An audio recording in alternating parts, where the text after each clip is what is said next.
2000 शुरू होने वाला था, 90s का दौर ख़त्म होने वाला था, और तब इस देश में एक ऐसा केस हुआ था जिसने पूरे देश में कोहराम मचा दिया था। उसकी वजह ये थी कि यह खबर नेशनल और इंटरनेशनल मीडिया में थी, और पूरे 1 साल तक इस खबर पर एक तरह से एक पर्दा पड़ा रहा, एक पहेली, और उसको लेके पुलिस के ऊपर भी बहुत दबाव, भारत सरकार पर भी दबाव कि इस केस को सुलझाया जाए।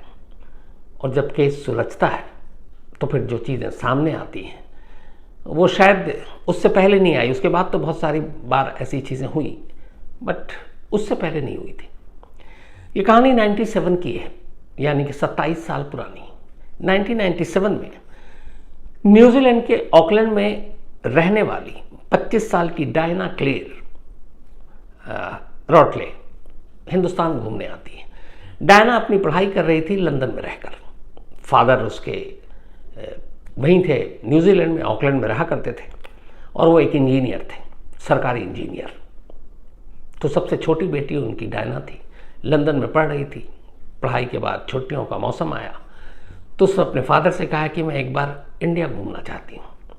उसे घूमने का शौक़ था, अलग अलग कल्चर, अलग अलग चीज़ें। फादर ने कहा ठीक है जाओ। वो चूँकि पढ़ाई के साथ अपने पैसे भी कमा रही थी पार्ट टाइम, तो पैसा कोई इशू नहीं था। अगस्त 1997, फर्स्ट वीक ऑफ अगस्त में डायना लंदन से न्यू दिल्ली पहुंचती है। दिल्ली आने के बाद वो एक दिन दिल्ली में रहती है, फिर दिल्ली से आगरा जाती है, ताजमहल देखती है।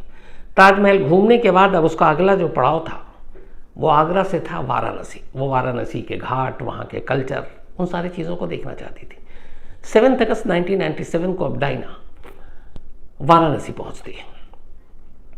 वहाँ जाने के बाद वो एक guest house, old Vishnu guest house, चूँकि ये घाट के किनारे था, वो चाहती थी कि घाट के किनारे रहूँ, तो उसी गेस्ट हाउस में वो चेक इन करती है। रूम नंबर 103 उसे मिलता है। डायना का रूटीन ये था कि वो हर शाम सोने से पहले रात को न्यूजीलैंड अपने पेरेंट्स को फ़ोन किया करती थी। माँ बाप भी उसके जब बात हो जाती तो लगता चलो बेटी सुरक्षित है, ठीक है, तो फिर वो भी सुकून से सो जाते। 7 अगस्त को वो आती है, घाट वाट घूमती है, फिर 8 अगस्त को भी वहीं रहती है, फिर 9 अगस्त को रहती है। अब 10 अगस्त उसका लास्ट डे था वाराणसी में। 11 अगस्त की सुबह 7 बजे की उसकी ट्रेन थी। वाराणसी से उसको दार्जिलिंग जाना था। अब वो दार्जिलिंग घूमना चाहती थी, फिर दार्जिलिंग से उसे कोलकाता जाना था। लेकिन 10 अगस्त को वो बाहर घूमने जाती है, फिर गेस्ट हाउस से पूछती है यहाँ पोस्ट ऑफिस नज़दीक कहाँ है। ये वो दौर था जब ये मोबाइल और ये सारी चीज़ें उतनी आम नहीं थी, तो आईएसडी करने के लिए आपको फिर लैंडलाइन और वो सारी चीज़ें करनी पड़ती थी। तो उसने अपने पेरेंट्स को एक लेटर लिखा था। अब तक की 10 दिनों या 8 दिनों का जो उसका भारत दौरा था, उसकी तमाम यादें थी कि मैं यहाँ गई, मैंने ये देखा, मैं इसके साथ गई। तो उसे ये शौक़ था, वो अपनी सारी रूटीन बताया करती थी अपने पेरेंट्स को। माँ बाप और बच्चों के बीच में बड़ा अच्छा रिश्ता था। तो उसने एक अपनी पूरी अब तक की जर्नी की कहानी एक लेटर के शक्ल में लिखी और वहीं वाराणसी में पोस्ट कर दिया। पोस्ट करने के बाद अब 10 अगस्त को आखिरी बार वो अपने घर बात करती है। 11 अगस्त को उसे जाना है दार्जिलिंग। घर वालों को ये बात पता है। 11 अगस्त की सुबह वो निकलती है। इसके बाद रात हो जाती है, फिर 12 अगस्त आ जाता है, फिर 13 अगस्त। डायना का फ़ोन घर वालों को नहीं आता, और अब तक इंडिया में जब से वो आई थी, मतलब हर रात ये ज़रूरी था कि वो अपने घर फ़ोन करती न्यूजीलैंड में और अपनी खैरियत बताती। लेकिन इधर 2 दिन लगातार हो गए वाराणसी से निकले हुए दार्जिलिंग जाने के लिए, और उसका कोई कॉल नहीं। माँ बाप परेशान। अब फादर क्या करें, वहाँ से इतनी दूर बैठे हुए हैं, करीब इतने हज़ारों किलोमीटर दूर। बट उन्हें ये पता था कि वो बनारस में कहाँ रुकी है, क्योंकि हर छोटी छोटी चीज़ बताती थी। और वो चूँकि कॉल भी करते थे उसी नंबर से, और वो नंबर भी उसने दे रखा था कि मैं इस गेस्ट हाउस में हूँ। तो उन्होंने गेस्ट हाउस को फ़ोन किया, और जो ये ओल्ड विष्णु गेस्ट हाउस है, उन्होंने पूछा कि मेरी बेटी डायना यहाँ रुकी थी। उन्होंने कहा जी 7 से 10 तक थी, 11 को उसने चेकआउट कर लिया। और उन्हें पता था 11 को उसको सुबह निकलना था। लेकिन फिर गेस्ट हाउस ने कहा हमें इसके बारे में तो और कुछ पता नहीं। अब गेस्ट हाउस वाले भी परेशान कि न्यूजीलैंड से फ़ोन आ रहा है, इधर ये भी पता नहीं। अब फादर एम्बेसी को कांटेक्ट करते हैं, तो 4-5 दिन निकल गया। एम्बेसी को बताते हैं ऐसी ऐसी बात है। न्यूजीलैंड एम्बेसी भारत सरकार को कांटेक्ट करती है। इसके बाद बनारस के आला पुलिस अफसरों तक खबर जाती है, कहा भैया तलाशो, लेकिन कोई सुराग नहीं मिल रहा है। धीरे धीरे वक्त बीत रहा है, डायना का कोई सुराग नहीं। अब फादर जो है डायना के, वो सीधे इंडिया आते हैं अपनी बेटी को ढूंढने, क्योंकि अब तक काफ़ी दिन बीत गया और दिन बीतने के बाद भी उन्हें कुछ पता नहीं कि उनकी बेटी है कहाँ। तो फादर का नाम था एलन जैक। एलन जैक अब दिल्ली आते हैं और दिल्ली से बनारस जाते हैं, एम्बेसी को सारी जानकारी दे दी। वहाँ जाने के बाद जब वो आए थे तब उनके साथ पहुँचे तो घर में न्यूजीलैंड में कुछ और लोग थे जो फैमिली के बाकी मेंबर, वो अकेले आए थे। तभी उन्होंने फ़ोन किया घर, तो पता चला कि एक लेटर मिला उन्हें, और ये लेटर डायना ने पोस्ट किया था वाराणसी से। तो न्यूजीलैंड से फ़ोन आता है मिस्टर एलन जैक को और वो बताते हैं कि यहाँ एक लेटर मिला है डायना का जो वाराणसी से पोस्ट किया गया था। उस लेटर में उसने तमाम जिक्र किया था अब तक के अपने दौरे का, और साथ में एक बड़ी छोटी लेकिन इंपॉर्टेंट चीज़ लिखी थी। उसने कहा मैं वाराणसी आकर भी बहुत खुश हूँ, यहाँ का कल्चर देखकर बहुत मतलब मुझे हैरानी हो रही है, और जो मुझे यहाँ गाइड मिला है वो बहुत ही अच्छा गाइड है, और उस गाइड ने मुझे तमाम बनारस की गलियाँ, ये सारी चीज़ें, घाट दिखाई हैं, और फराटेदार अंग्रेज़ी भी बोलता है। और उस लेटर में उसने उस गाइड का नाम भी लिखा। गाइड का नाम था धर्मदेव यादव। अब जैसे ये बात पता चली तो फादर गेस्ट हाउस जाते हैं और पूछते हैं कि आपके यहाँ कोई, मतलब आप किसी धर्मदेव यादव को जानते हो? तो पता चलता है कि उसी गेस्ट हाउस में जहाँ ओल्ड विष्णु गेस्ट हाउस में डायना रुकी थी, ये गाइड उसी गेस्ट हाउस से ही जुड़ा हुआ था। वो बताते हैं हाँ, धर्मदेव यादव हमारे यहाँ जो भी फॉरेनर आते हैं और हमारा सबसे फेवरेट गाइड है। पूछा गया ऐसा क्यों? तो पता चला जितने फॉरेनर आते हैं उसका कोई लैंग्वेज बैरियर ही नहीं, वो फराटेदार अंग्रेज़ी बोलता है और उसे कुछ नहीं आता था। एक ज़माने में वो रिक्शा चलाता था कई सालों तक, फिर धीरे धीरे रिक्शा चलाकर फॉरेनर को बिठा कर उसने कहा कि यार अंग्रेज़ी सीखते हैं तो ज़्यादा और फ़ायदा होगा, गाइड बन जाऊँगा। उसने इंग्लिश सीखना शुरू किया और अब वो फराटेदार ऐसी इंग्लिश बोल लेता कि किसी भी फॉरेनर टूरिस्ट को हैंडल कर लेता। तो गेस्ट हाउस से ये जानकारी मिली तो फादर ने बताया कि ये धर्मदेव यादव ही वो शख्स है जिसके साथ वो आखिरी बार देखी गई है, और वो उसने लेटर में भी लिखा उसके बारे में। अब मामला एम्बेसी से पुलिस तक पहुंच चुका था। पुलिस ने कहा कि धर्मदेव यादव को बुलाया जाए पूछताछ के लिए, बट हैरत अंगेज तौर पर पता चला कि जिस दिन 11 अगस्त 1997 को डायना ने ये गेस्ट हाउस चेकआउट किया, उस दिन से धर्मदेव यादव भी गायब है, वो है ही नहीं। अब ये बात पुलिस को बड़ी अजीब लगी कि सेम डे गायब। फिर ये भी लगा कि कहीं ऐसा तो नहीं है कि गाइड उसको ज़्यादा इतना पसंद आ गया कि उसने कहा चलो तुम मुझे और भी जगह पे गाइड करो, तो दार्जिलिंग भी अपने साथ ले गए। फिर ये था उसको नेपाल भी जाना था। अब पुलिस की एक टीम नेपाल की तरफ भी रवाना हो रही है, उधर दार्जिलिंग में भी देखा जा रहा है। फादर खुद दार्जिलिंग पहुंच गए, फिर नेपाल के चले गए, कोई सुराग नहीं मिला। अब यहाँ हैरानी इस बात की थी कि अगर वो गाइड के साथ गई भी है तो अपने फादर को अचानक या घर वालों को फ़ोन करना या लेटर लिखना बंद क्यों कर दिया, जबकि उसने कभी ऐसा किया नहीं। तो ये सारी वो चीज़ें थी जो डरा रही थी कि कहीं कुछ उल्टा सीधा ना हो गया हो। अब धर्मदेव यादव की तलाश की जा रही है, लेकिन उसको ये भी पता नहीं गेस्ट हाउस वालों को कि इसका घर कहाँ है। वो आया और वैसे बहुत सारे लोग जैसे बनारस में रहते हैं वो रहने लगा, तो किसी ने पूछा भी नहीं, नौकरी पर रख लिया था।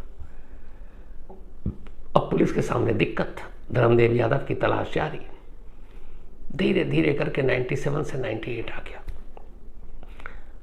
11 अगस्त को आखिरी बार देखी गई थी चेकआउट करते वक्त डायना, 11 अगस्त 1997, और अब अगस्त 1998 आ गया। पूरा एक साल बीत गया। एक साल बीत गया। इस दौरान में फादर 3-4 चक्कर काटा उन्होंने, खाली हाथ चले गए, तमाम चीज़ें की, पुलिस के भी आगे, एम्बेसी के भी आगे, पर कोई सुराग नहीं मिल रहा है। धीरे धीरे वक्त बीत रहा है, उम्मीदें कम होती जा रही हैं। एक साल के बाद अचानक 18 अगस्त 1998 को वाराणसी पुलिस को उसी गेस्ट हाउस का जो थाना था उसके इंचार्ज को एक मुखबिर से खबर मिलती है कि सर जिस धर्मदेव यादव को हम लोग ढूंढ रहे हैं वो रेलवे स्टेशन पर नजर आया बनारस के। फौरन पुलिस की एक टीम जाती है, प्लेटफॉर्म पर चारों तरफ देखती है, धर्मदेव यादव मिल जाता है क्योंकि उस गेस्ट हाउस के कुछ मुलाजिम भी साथ गए थे और वो शिनाख्त कर लेते हैं। पुलिस फौरन उसे दबोचती है, पकड़ कर लाती है, तो वो इधर उधर के बहाने करता है लेकिन कुछ बताता नहीं है। अब पुलिस के सामने लेकिन ये था कि एक साल से ये बंदा गायब है और भाग रहा है, कुछ तो गड़बड़ है। फिर उसके रहन सहन भी पुलिस ने देखे ठीक ठाक कपड़े पहने हुए। पुलिस ने अब उससे सख्ती की। जब सख्ती की तो फिर वो टूट गया। फिर उसने एक कहानी सुनाई। अब पुलिस की टीम उसकी कहानी सुनने के बाद उससे कहती है कि चलो अपने साथ ले चलो। वो कहता है कि डायना का सच जानने के लिए अब आपको मेरे घर चलना पड़ेगा। और वो घर उस पुलिस स्टेशन से या उस गेस्ट हाउस से जहाँ डायना रुकी थी करीब 9 किलोमीटर की दूरी पर था। बनारस के करीब इस गांव का नाम है वृंदावन। एक वृंदावन मथुरा में भी है, लेकिन ये बनारस के पास का है। पुलिस की टीम गांव पहुंचती है। धर्मदेव यादव का एक शानदार मकान 7 कमरे का। पुलिस देखकर हैरान कि एक गाइड उससे पहले रिक्शा चलाता है, ये कैसे? तो पता चला कि एक पहली टूरिस्ट थी कोई, वो उसको बताता था कि ये मेरी गर्लफ्रेंड है। उसने जाते आते खुश होकर उसे इनाम दिया था $8,000। ये उसकी कहानी थी। और उसी पैसे से उसने ये सारा घर बनाया 7 कमरों का। बीवी थी, एक बेटा था। पहली बीवी की रहस्यमयी मौत हो चुकी थी, वो कैसे हुई किसी को नहीं पता। उसने दूसरी शादी की, दूसरी शादी से एक बेटा था, छोटा सा, करीब 3 साल का। पुलिस की टीम वृंदावन उसके गांव पहुंचती है। गांव जाता है। अब वो अपने घर का ताला बंद था, 7 कमरों वाला। चाबी निकालता है, दरवाज़ा खोलता है। अब अंदर 7 कमरे, एक एक कमरे से वो गुजरता है। फिर एक कमरे के बाहर रुकता है और पुलिस वालों से कहता है कि चलो इस कमरे के अंदर चलते हैं। अब वो पुलिस वालों को लेकर अंदर जाता है। कमरे में एक बेड था, पूरा ज़मीन पर प्लास्टर था, दीवारें, छत, सब कुछ सलीके से थी। वो बेड की तरफ देखता है और कुछ पुलिस वालों से कहता है कि इस बेड को हटा दीजिए। पुलिस वाले कहते हैं पहले तो तू भी हटा। तो उसके बाद वो मिलकर सब हटाया जाता है, बेड को कमरे से बाहर निकाला जाता है। अब वो कहता है कि जहाँ पे ये बेड है उसके ठीक नीचे खुदाई शुरू कीजिए।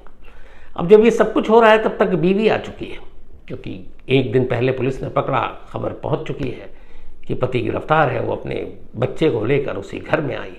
अब भीड़ को देखकर वो घबराई हुई है। वो कमरे में दाखिल होती है।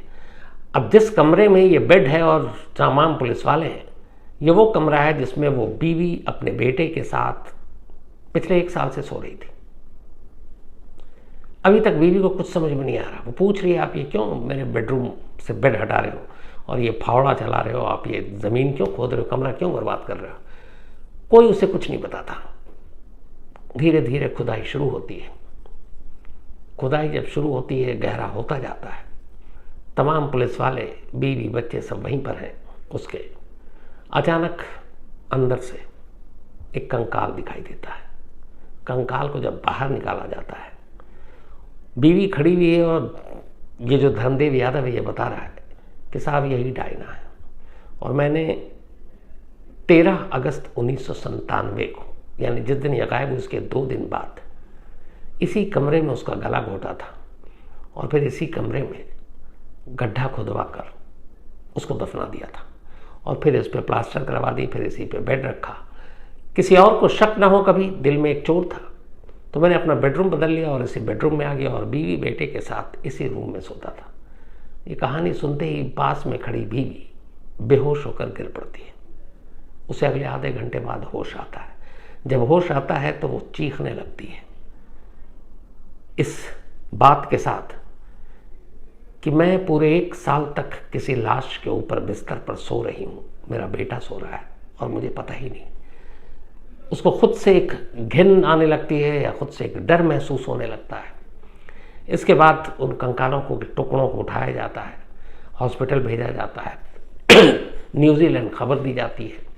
खबर एक दिन पहले ही दे दी गई थी क्योंकि धर्मदेव यादव गिरफ्तार हो चुका था। मिस्टर एलन जैक रॉटले फिर से न्यूजीलैंड से बनारस पहुंचते हैं। आने के बाद वो उससे मिलते भी हैं, पूछते हैं तुमने मेरी बेटी को क्यों मारा। फिर वो पूरी कहानी सुनाता है। कहता है 3 दिन तक बनारस में मैंने खूब डायना को घुमाया, यहाँ तक कि हमारी इतनी दोस्ती हो गई कि डायना अगर कहीं डिनर करती, लंच करती, क्योंकि दिन में घूम रहे होते, तो मुझे अपने सामने के टेबल पर बिठा कर खुद भी खाती और मुझे भी खिलाती। कभी ये भेदभाव नहीं करती कि मैं एक गाइड हूँ या उससे छोटा हूँ, गरीब हूँ। उसने उसे वो दर्जा दिया और वो उसको बहुत अच्छे से घुमा रहा था। 11 अगस्त की सुबह उसे दार्जिलिंग जाना था 7 बजे। ये बात धर्मदेव यादव को ही पता था। धर्मदेव यादव को ये भी पता चल गया था इन 3-4 दिनों में कि डायना के पास करीब $6-7 हज़ार है और ठीक ठाक पैसे। इन 3-4 दिनों में उसे ये भी पता चल गया था कि उसे भी इंडिया रहना और उसने कहा था कि मुझे रियल इंडिया देखना है। आपने कई फिल्मों